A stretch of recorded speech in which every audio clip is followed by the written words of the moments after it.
Hey everybody, welcome back to another video. I want to show you this I just got done making, and this is for camping, taking camping. So I got a piece of carpet glued on the bottom.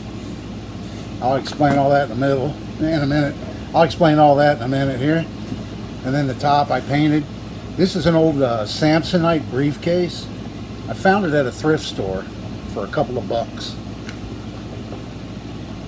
And it was the exact size that I've been looking for to transport camping fuel cells. So let me show you the inside here, what I did. So we've got, get it there where you can see it. So it's big enough to hold two of these 1 pound propane cylinders. Got two of those in here, and I've got my little bottle of lantern fuel, lamp oil that I take to fill up my kerosene lamps. And then I also have a can of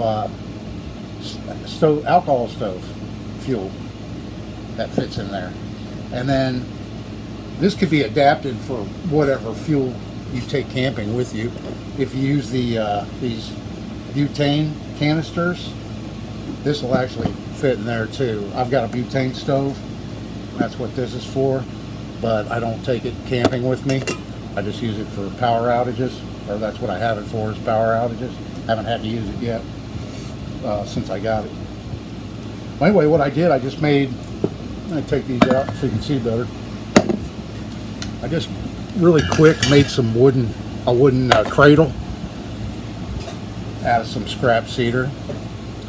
And I just roughly cut that out real quick with my bandsaw. I had a 1-inch bandsaw blade in there, that's why it looks that way. I didn't take the time to change the blade out, so I just made a bunch of relief cuts and cut it out that way.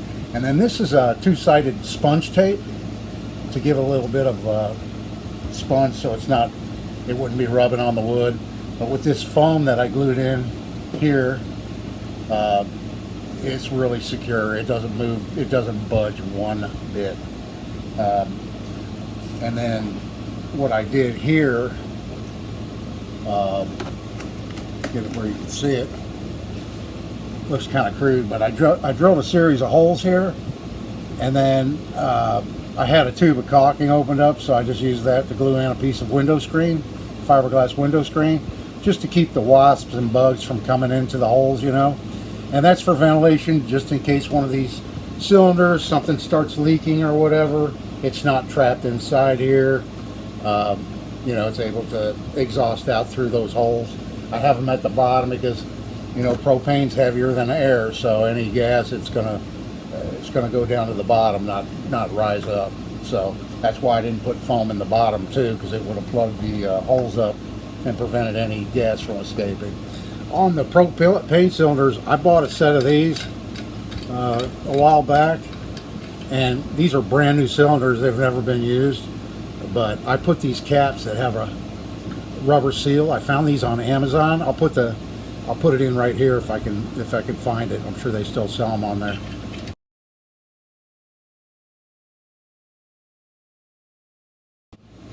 But yeah, this just in case, because predominantly when these cylinders leak, it's because they've been hooked up to an appliance real long, and the rubber seal that's down inside here, it's not reseating when you take the appliance off, when you take the lantern off or the stove or whatever you have on it, take it off, and it usually, if it's going to leak, it's right here, not in the reverse Schrader valve right here. That's a safety relief valve.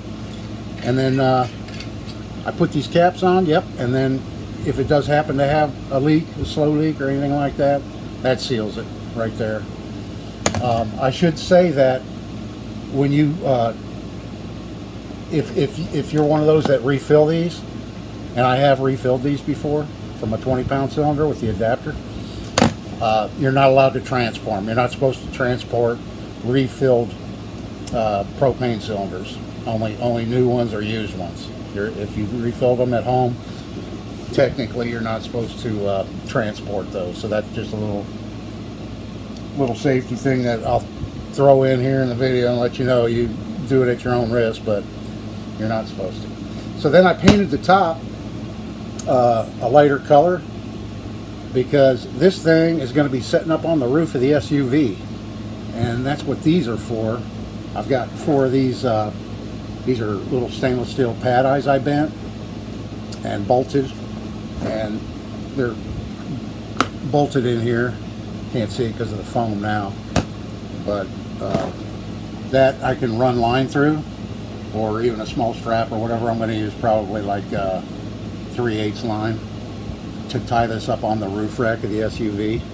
And then it was all black, so I painted it this color so that baking in the sun, you know, it won't get too terribly hot.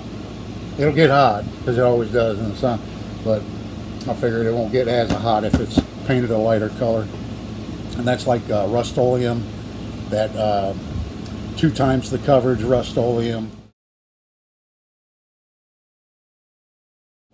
Good for plastic paint, because it's a plastic briefcase.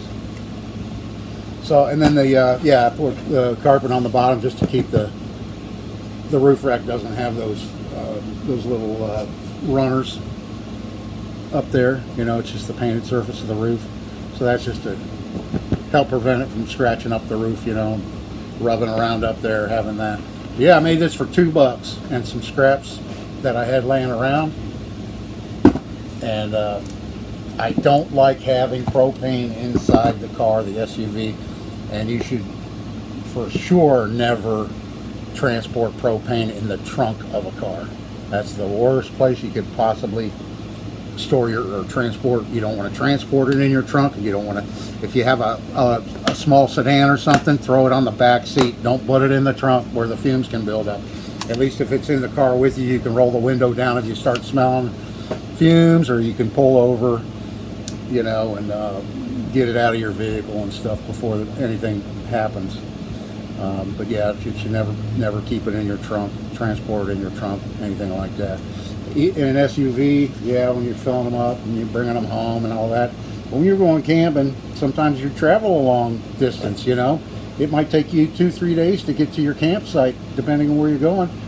And that whole time, those things are inside the vehicle with you. If you're a car camper and you actually sleep inside your SUV, I wouldn't want to have it in there with me, especially not overnight or anything like that.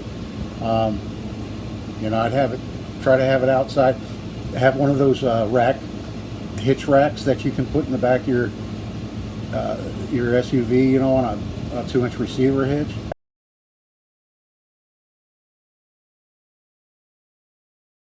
And then just to have your fuel sitting back there on your tank sitting back there on that transport rack. That'd be a whole lot better than it being inside the vehicle. I just don't like having any fuel of any type inside the vehicle for any longer than it has to be in there. So that's why I made this case. It's going to be tied up on the roof rack, and then as soon as I get to my destination, it's coming right down and getting set up to whatever I'm using it for, lanterns, stoves, whatever, that type of thing. So anyway, just wanted to show you that real quick, and I hope you enjoy it and be safe out there. And this is Dave. I'll see you in the next one.